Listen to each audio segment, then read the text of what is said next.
My family didn't show up at my daughter's funeral. Not a single one of them. I stood there holding the small white casket of my 10-year-old baby girl, surrounded by strangers and a few close friends, while the people who shared my blood chose to celebrate something else. Then, a week later, they had the audacity to call me. Not to apologize, not to comfort me, but to demand the $500,000 my late husband had left in a trust for my daughter's future. Mary, my sister's voice cracked through the phone, filled with fake sympathy. You know, Jessica doesn't need that money anymore, and my wedding is coming. We thought it would mean the world if you could release it for me. I remember my hands shaking so hard I almost dropped the phone. My grief was still fresh, my baby barely laid to rest, and here they were asking me to hand over her future to fund a party. My chest tightened as rage, grief, and betrayal tangled inside me. In that moment, I realized something brutal. My family didn't just skip her funeral, they had erased her, like she never existed. And that was the day I decided they were going to pay. But let me take you back, because for you to understand the depth of this wound, you need to know who I am and what my family really is. Before I continue, if this story already has your heart racing, then make sure you like, watch, and subscribe, because what I'm about to reveal will shake you to your core. My name is Mary Thompson. I was born into a middle-class family in Texas. My parents, Richard and Helen, raised 3 daughters.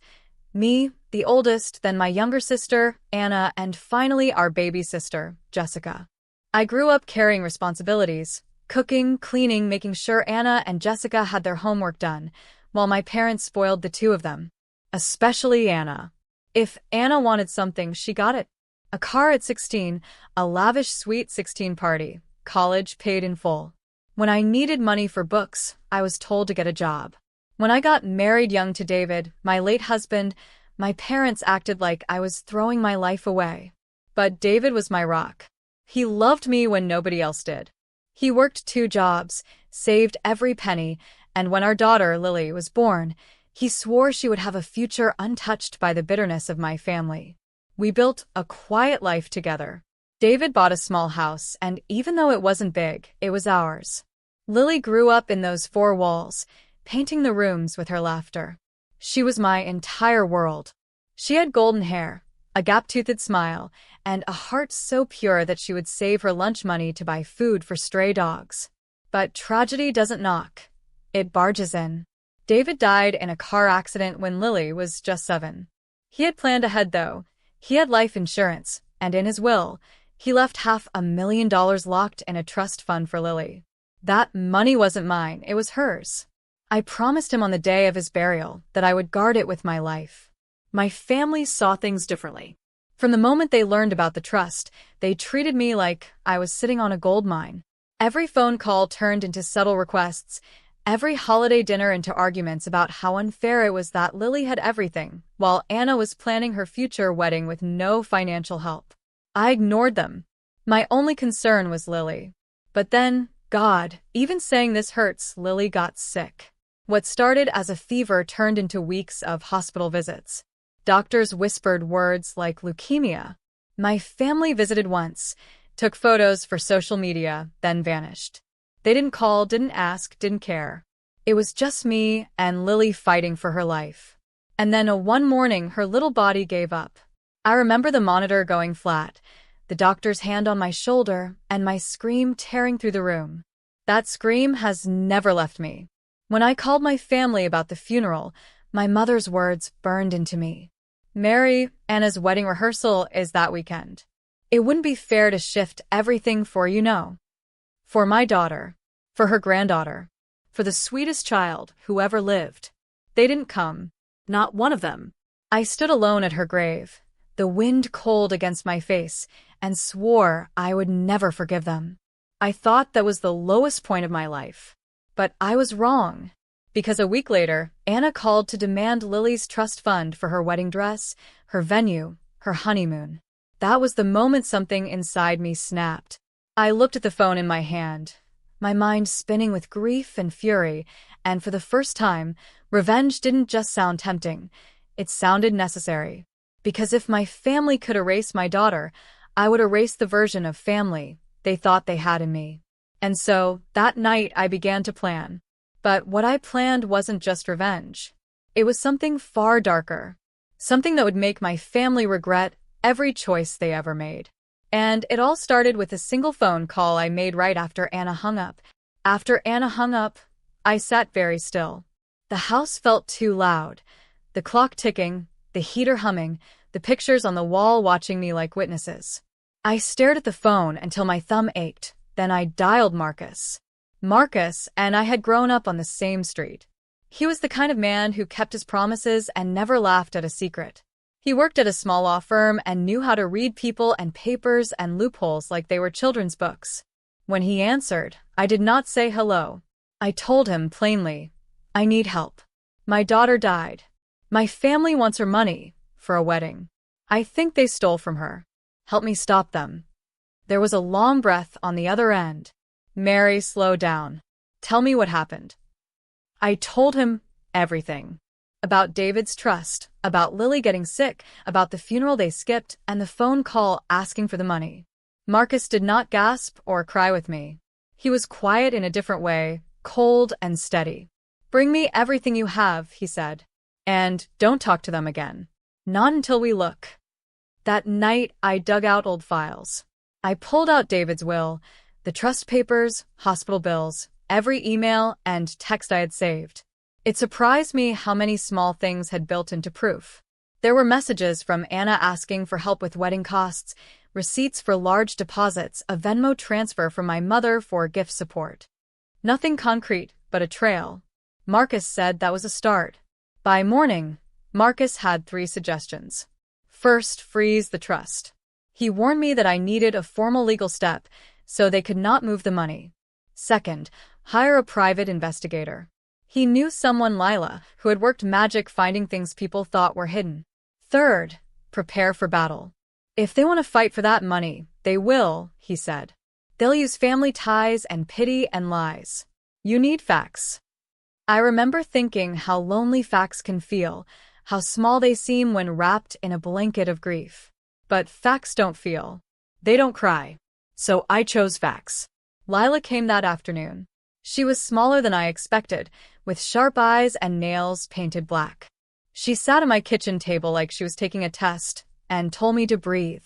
Then she asked questions no one had asked me since the funeral, simple things like who went where, who paid what, who visited when Lily was sick. I answered. Her pen moved fast. She put a small recorder on the table and said, I'll follow them.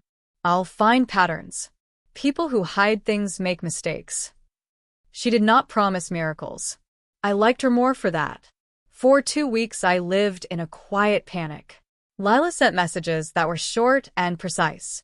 Photos of Anna at a bridal store with a diamond ring bigger than my whole life savings. A receipt for a $45,000 deposit on a venue. A picture of my mother handing Anna an envelope. There were new names, vendors I had never heard of, people who worked for big weddings and bigger prices. Each photo cut me like frost. Marcus was busier than I had ever seen him. He sent letters to the bank, filed papers to freeze the trust temporarily, and told me to prepare for a hearing. He said the judge could place the money in temporary custody while everything was investigated. When he told me that, I felt something like hope. But hope was thin. Grief still sat on my chest like a stone. The hardest part was pretending to others that life was normal. Friends stopped by, with casseroles. Neighbors sent flowers.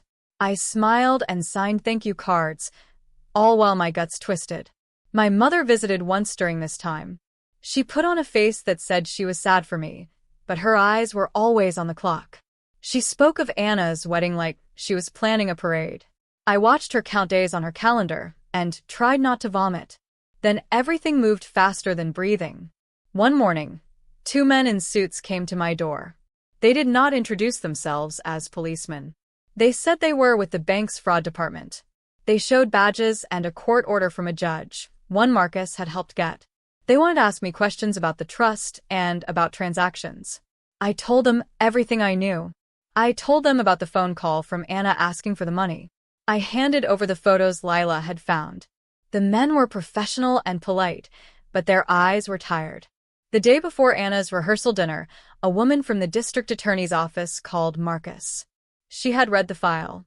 She wanted to ask about embezzlement, about false claims, about forging signatures. My mouth went dry. I had never wanted anyone to go to jail. But as the words forging and fraud hung in the kitchen, I felt a small, strange relief. Maybe justice was not a violent thing. Maybe it was paper and truth and a judge who could listen. That night, I did not sleep.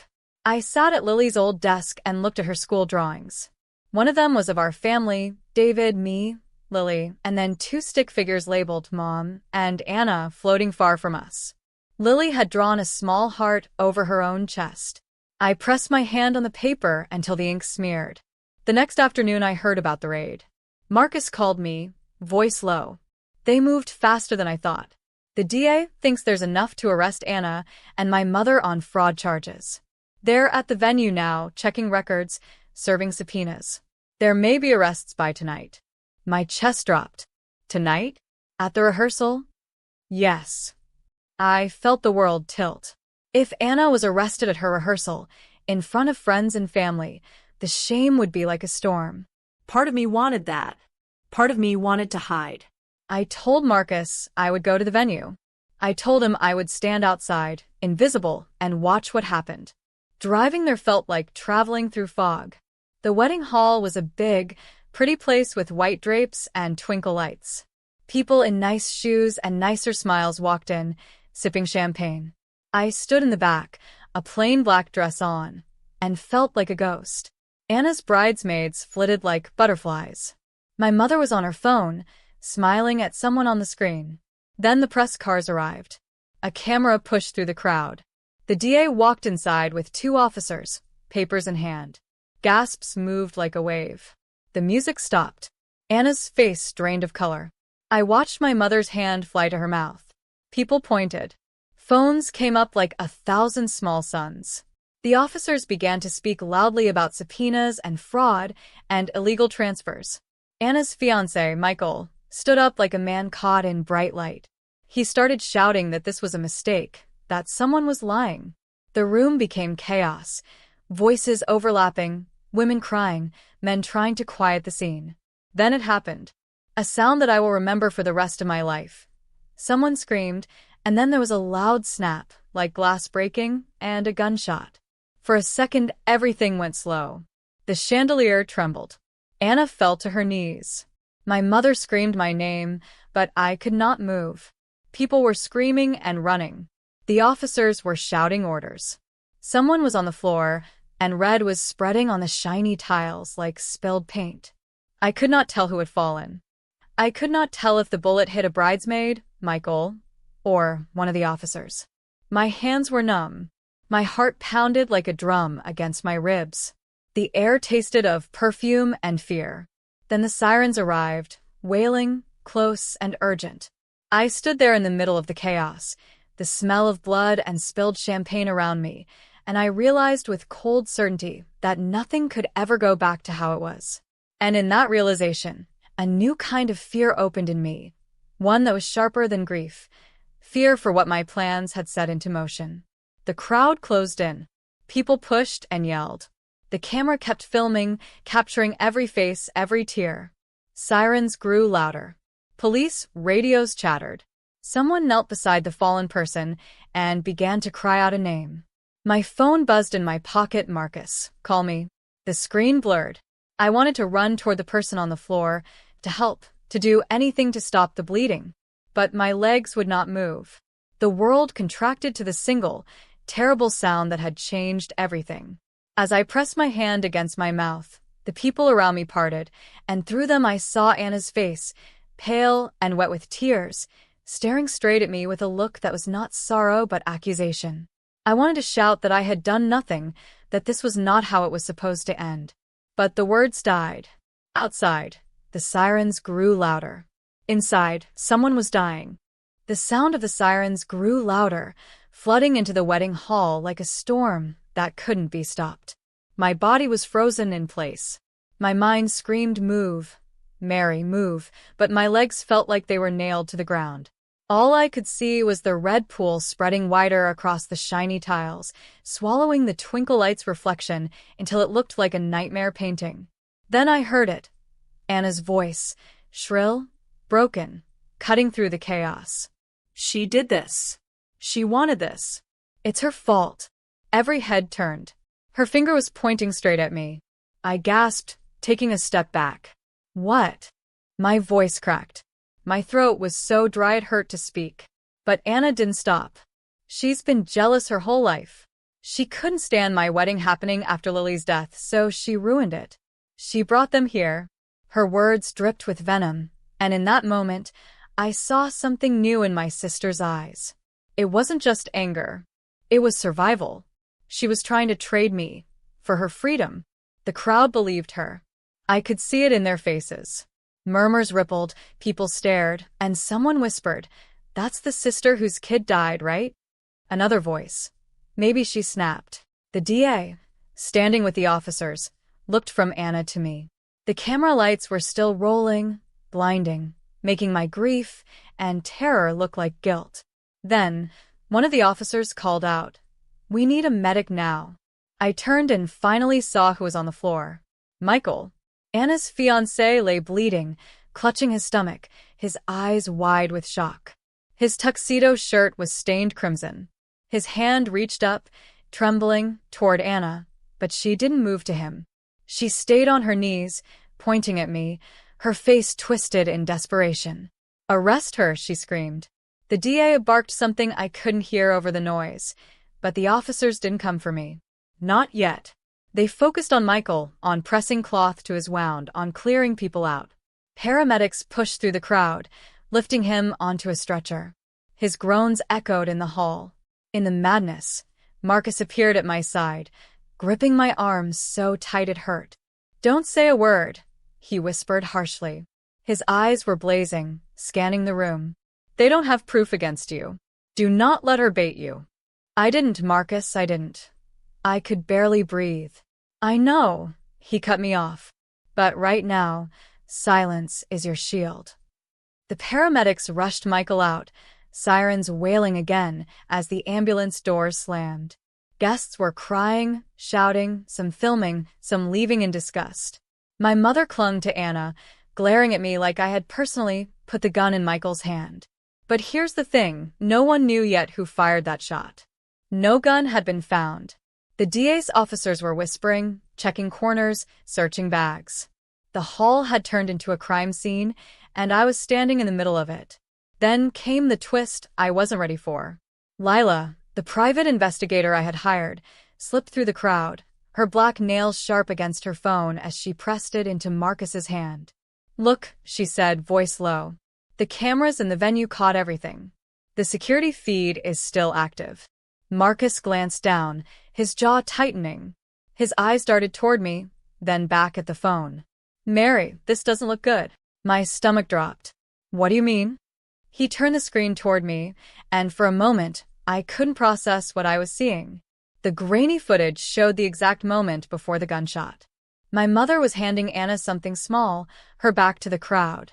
Then Anna slipped it into her purse. Seconds later, a flash. Michael collapsing. Screams. Chaos. It wasn't me.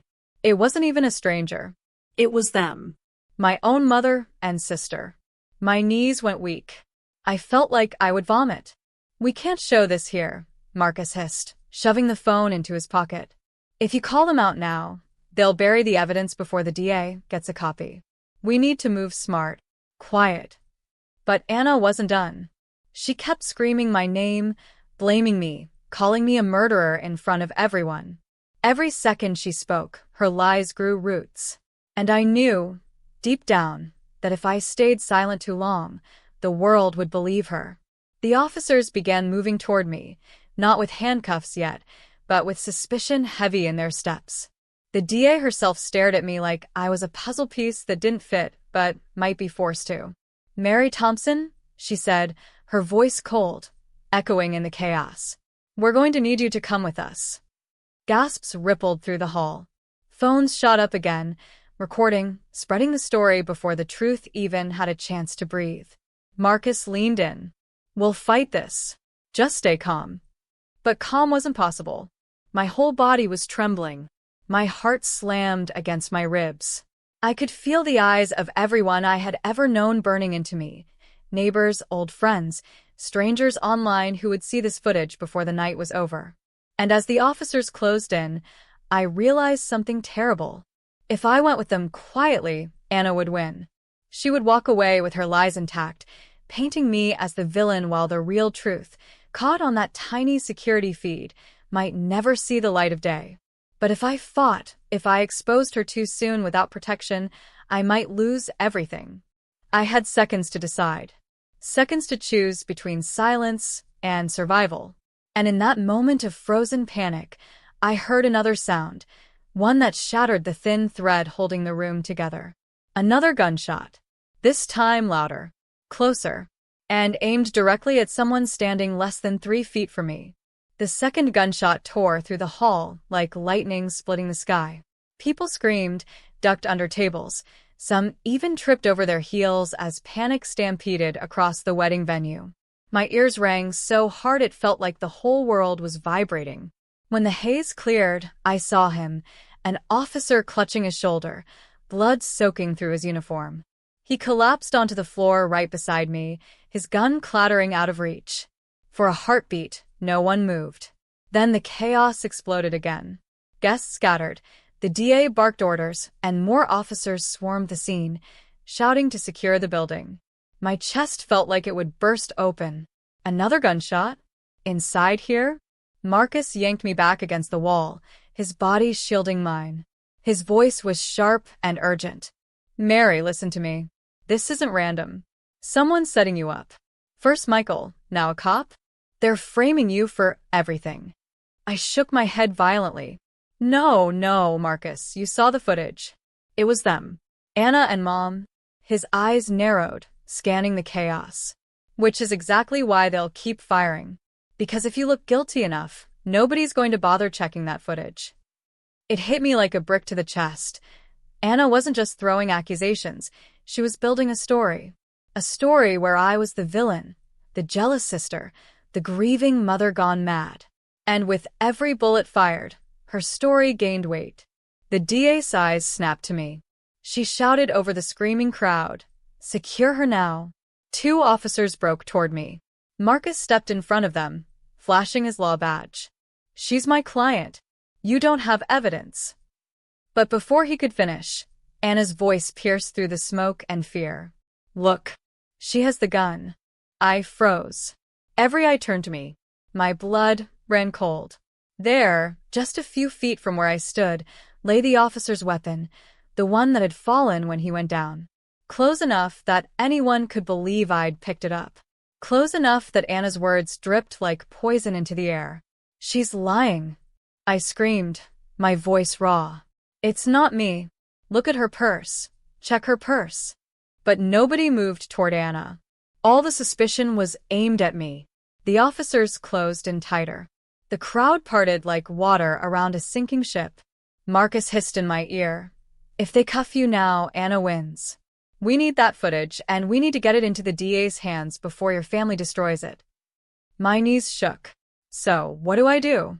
He looked me dead in the eye. "You run." My heart stopped. "Run. Run. Right now." And before I could argue, another sound split the air. Not a gunshot this time, but my mother's voice. Sharp, commanding, the voice of a woman who had never loved me, but knew how to destroy me. "Officer, arrest my daughter. She killed her own child for that money, and now she's trying to ruin Anna's wedding." The words sliced through me like a knife. My breath caught in my throat. My mother's face was twisted with rage, but her eyes were calm. Calculated. She had rehearsed this. She had planned it. The DA turned, her jaw tight, her hand lifting toward me. The crowd leaned forward, hungry for the moment. Phones were raised, flashing, recording my fall from grace. And in that split second, I realized, if they put cuffs on me now, no amount of footage, no amount of truth would ever save me. So I made the choice Marcus had forced into my shaking hands. I ran. I bolted through the crowd, shoving past screaming guests, my chest burning, my legs stumbling in heels. Officers shouted behind me, people gasped, hands tried to grab me, but I slipped free. I could hear Anna screaming my name like a curse, her voice chasing me down the hall. I burst out into the cold night air, the sound of sirens, chaos, and shouts still chasing me. My lungs ached, my eyes blurred with tears, but I didn't stop. I couldn't, because if I stopped, I knew exactly what would happen. They'd lock me up. They'd erase Lily the same way they erased me. And Anna would win. I sprinted into the dark parking lot, searching desperately for Marcus, for Lila, for anyone who could help me disappear into the night. But then my body froze again. Because there, standing by the exit, waiting in the shadows like a predator, was my sister Anna. Her face calm, her dress still perfect, her hand clutching something shiny in the moonlight. She was waiting for me. And the look in her eyes told me she wasn't done yet. The night air was sharp, cutting into my lungs as I skidded to a stop. My heart pounded so loud it drowned out the shouts and sirens behind me. Anna stepped out of the shadows, her bridal gown glowing under the parking lot lights, the lace dragging across the asphalt. Her face was calm, too calm, and in her hand, the object gleamed like it had been waiting just for me. A gun. "Going somewhere, Mary," she said, her voice like poison dressed in silk. I swallowed hard, my throat dry. "Anna, don't do this. They'll see. They'll know." She laughed. It wasn't the laugh of a bride. It was cold, hollow, cracked at the edges. "See what? That the jealous sister showed up at my rehearsal, caused a scene, shot my fiancé, and then ran like a criminal? Mary, the world already believes it. I just have to finish the story." I shook my head, tears stinging my eyes. "I saw the footage, Anna. Lila has it. It shows you. And Mom. You think you're safe, but you're not."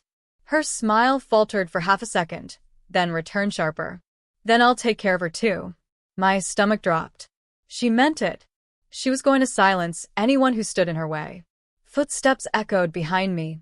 Marcus, breathless, his tie undone, eyes wide with panic.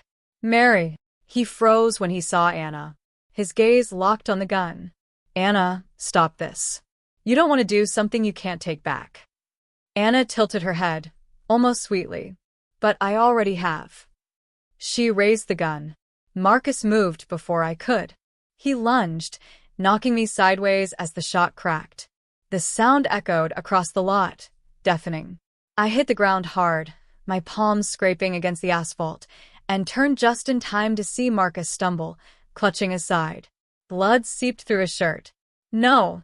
I screamed, scrambling toward him. His face twisted in pain, but his eyes stayed on me. "Run, Mary. Take the phone. Don't let them win."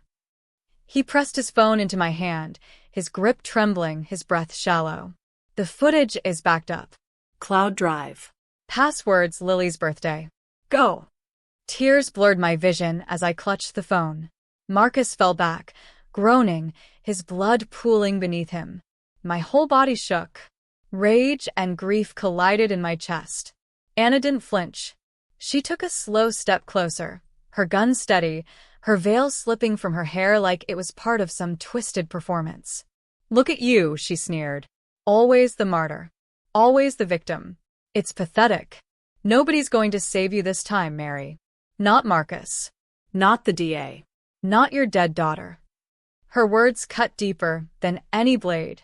I wanted to scream, to lunge at her, to rip the lies out of her throat. But the gun stayed between us, silver and final. I tightened my grip on Marcus's phone, pressing it against my chest. This was Lily's key. Her truth. My only weapon. Behind Anna, flashing blue and red lights grew closer. More police. More chaos. Time was running out. Anna's eyes flicked toward the sirens. She raised the gun higher, her finger tightening on the trigger. "This ends now, Mary. One shot, and they'll believe I was defending myself. You'll be gone, and I'll finally have everything I deserve." My breath came fast and shallow. The world slowed, shrinking to the gun, her hand, and the pounding of my heart. But before she could pull the trigger, a voice sliced through the air, sharp, commanding, familiar. "Drop the gun, Anna." I turned, stunned. Standing at the edge of the lot was Lila, her dark clothes blending into the night, a pistol leveled straight at my sister. Her stance was firm, her eyes deadly serious. Anna's face twisted in fury. "Stay out of this, you witch." Lila didn't flinch. "I've got everything on camera. Every bullet, every scream, every word. You're finished. The only choice you have left is whether you walk into custody alive or not." The tension snapped so tight I could barely breathe.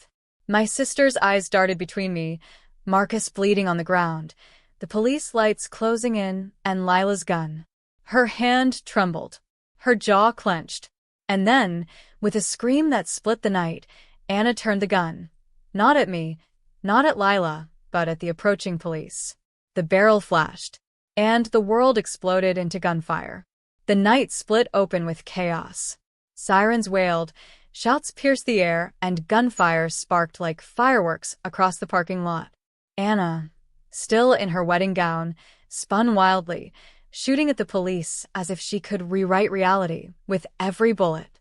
"Get down," Lila shouted, tackling me to the ground as another shot whizzed past. My ears rang. Asphalt scraped my cheek. Marcus lay a few feet away, barely conscious, blood soaking through his shirt. My chest clenched. I couldn't lose him too.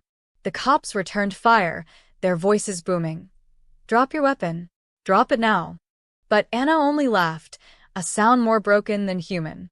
Her veil tore loose, whipping in the wind, her hair sticking to her face. "You'll never take me alive," she screamed. Lila rose into a crouch, her gun steady. "Don't make me do this, Anna. Don't." For a flicker of a second, I saw my sister. The girl who used to braid my hair, the one who danced barefoot in the kitchen, the one who swore we'd always protect each other. And then it was gone. The rage swallowed her whole. "She aimed at me." "Anna," I cried, my voice raw. "It doesn't have to end this way. Please think of Lily. Think of Dad. Think of anything but this." Her eyes locked on mine. Cold. Burning. Empty. "You should have stayed gone, Mary." The gun twitched. And then, bang. Anna staggered backward, her gown blooming red at the side. For a second, she looked shocked, like she hadn't expected reality to catch up to her. Her knees buckled, and she collapsed in a heap of silk and lace, the gun clattering uselessly across the asphalt. Silence. Only the echo of the final shot lingered. Lila stood rigid, gun still raised, her face pale and hard. Slowly, she lowered it, her chest heaving. "It's over," she whispered, though her voice trembled as if she didn't quite believe it. The police swarmed in, shouting orders, cuffing Anna's limp wrists, checking her pulse. She was alive, but barely. I crawled to Marcus, clutching his hand. His eyes fluttered open, pain carved into his features. Did you stop her?" Tears blurred my vision. I nodded, pressing the phone he'd given me against his chest. "We did. It's all here. The truth. Everything." He smiled faintly, his lips bloodied. "Then Lily didn't die for nothing." My throat closed, grief and relief crashing together. Hours later, under the sterile light of the hospital, I sat in silence, Marcus in surgery, Lila giving her statement, the phone clutched like a lifeline. The footage was already in the hands of the authorities. Anna's plot, my mother's lies, every poisonous secret that had rotted our family from the inside out. For the first time in years, I felt the weight begin to lift. The headlines the next morning told the story the world was never supposed to hear. Bride arrested in shocking murder plot. Sister's evidence exposes twisted scheme. Anna was alive, but her empire of lies was dead. And as I stood at Lily's grave a week later, the autumn leaves whispering in the breeze, I placed Marcus's recovered wedding band beside the stone. "I kept my promise," I whispered, my voice breaking. The truth came out. They can't hurt us anymore. I closed my eyes, and for the first time in a long time, I felt Lily with me, not as a ghost of tragedy, but as a quiet, steady warmth. This wasn't the ending I thought I'd get, but it was the one I needed. Because the dare that was meant to ruin me had uncovered something far greater. Not revenge, not victory, but freedom.